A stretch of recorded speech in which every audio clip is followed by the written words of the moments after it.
What's going on, everyone? Jeremy here, Unsleeved Media, celebrating a bit of a victory with Twitch chat currently. And if you haven't heard, I've defeated Wizards of the Coast, and I have been refunded for every penny of my Magic the Gathering online collection. Now, there are certain details I can share, and there are other details I cannot share. But what I thought, what I want to give you is the summary of what the summary judgment was, and the information, the tips and advice that I got, and whatever you might be able to learn from this. So, for those of you that don't know, back in November of 2017, I was banned from Magic the Gathering, from playing any real-life events or any online events. In conjunction with that, they closed my Magic the Gathering online account, which had hundreds of dollars in investment in. It's impossible for me to know the exact amount because when they closed the account, I didn't have any access to it to kind of put a general estimate. I don't think it was thousands of dollars. It was probably in the hundreds of dollars because I often sold out of the program at times, so I needed to redraft or whatever the case may be. And when they banned me in November, they closed my Magic Online account. Now, these are cards, if you didn't know, unlike Hearthstone or other online trading card games, they have a real cash value. Colt's here, by the way, to help celebrate little guy. Oh, my little guy. They have a real cash value. He's like, Daddy, don't touch me. So I could have, had I been given notice, sold my cards, right? This is my only real gripe. What they should have done, like man to man, boss to boss, pimp to pimp, is just said, look, you have 72 hours to sell out of your collection. They never did that. They closed it down, and they told me to go pound sand. They would not let me retrieve my digital goods that I had paid for and rightfully owned.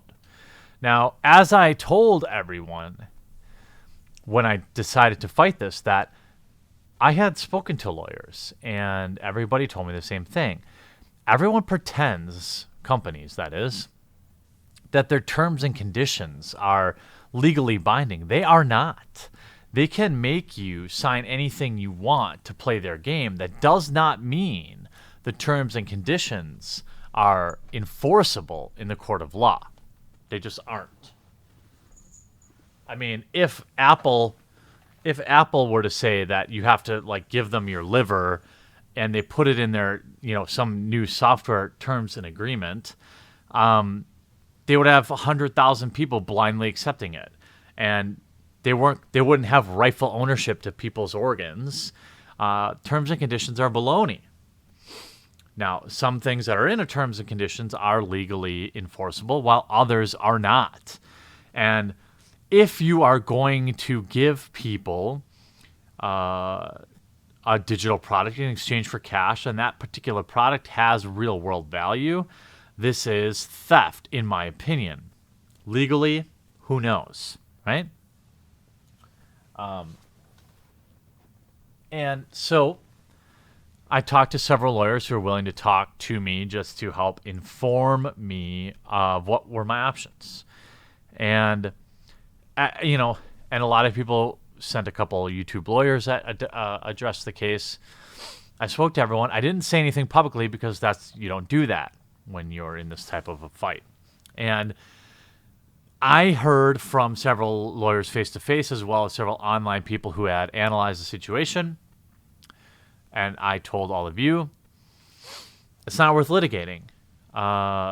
If I could go up against Hasbro, it would cost me thousands of dollars to retrieve what was the equivalent of maybe a couple hundred or close to $1,000, but tens of thousands to win a couple hundred. And a lot of people reached out to me and said, dude, you should crowdfund this. You should do this. I just wasn't going to do that. I wasn't going to spend the community's money in that manner. I would have rather done it to pay for background checks for Magic the Gathering judges or game store owners. Would never have spent that money for my own personal vendetta. So I devised what I thought was the most reasonable solution, and I disputed the charges with my credit card and PayPal. And guess what? They sided with me and they refunded 100% of my money. Now, could Wizards of the Coast go to court against American Express? Sure. They can. Good luck. Could they go to court against PayPal? Okay. But the bottom line is I got my money back. All of it. And both parties decided that Wizards of the Coast was in violation of any kind of, fair, reasonable consumer act. And I know Wizards is not going to fight this. They will lose. And the reason I'm even making this video is to inform you that if you are going to purchase anything online, use PayPal. They will protect you. Your backup option would be to use a major credit card, but that's a little dicier. It was harder to get American Express to side with me, and it was a bit of the pain in the ass. But the process took me about 2 weeks, and I had to go through charge by charge, dispute them individually, and provide evidence individually. But honestly, once I typed it up once, it was a matter of copying and pasting. It did not take that long. And PayPal and American Express sided with their customer. After all, I am their customer, not Wizards of the Coast. Wizards of the Coast pays American Express for the option to accept it. They pay PayPal for the option to accept PayPal. And this is what they're paying for, and this is what they do with their money, is protect their customers. So buyer beware. If a company wrongs you online in terms of this kind of stuff, it sounds like, at least as of February 22nd, 2018, we have proof that PayPal will back the consumer. Now, maybe PayPal, behind the scenes just let Wizards of the Coast keep their money. I don't know. I don't care. I still win. I got my money back. That's all I wanted from the start. Now, had my case been, there's any substance to it, maybe I wouldn't have won. But here are the facts. In the same month, YouTube decided that my video critiquing Christine Sprankle was not hate speech and reinstated it. I then used that reinstated video as evidence to PayPal and American Express as proof that the charges against me were bogus. And because they're not driven by ideology, they're driven by profitology, agreed. YouTube didn't say it was harassment. I wasn't arrested. I didn't receive any formal charges. This was a personal vendetta carried out by Wizards of the Coast. Therefore, you don't get to keep Jeremy's money. So, that's a nice little win. And by the way, for those of you that have been asking me about the big picture, I'm working on that. There's a very specific reason I haven't talked about it publicly, and I'm very, very confident that I will be making another pretty positive announcement, not in the near future, but I have been working on a lot of things behind the scenes, and this victory is another brick in the wall of truth that this was a personal vendetta, because now YouTube sided with Unsaved Media. American Express signed with Unsaved Media. PayPal sided with Unsaved Media. 3 different independent parties saw nothing wrong with my actions. And maybe that'll be helpful, maybe it won't be. I don't know. But I have other things going on. Now is a time to celebrate.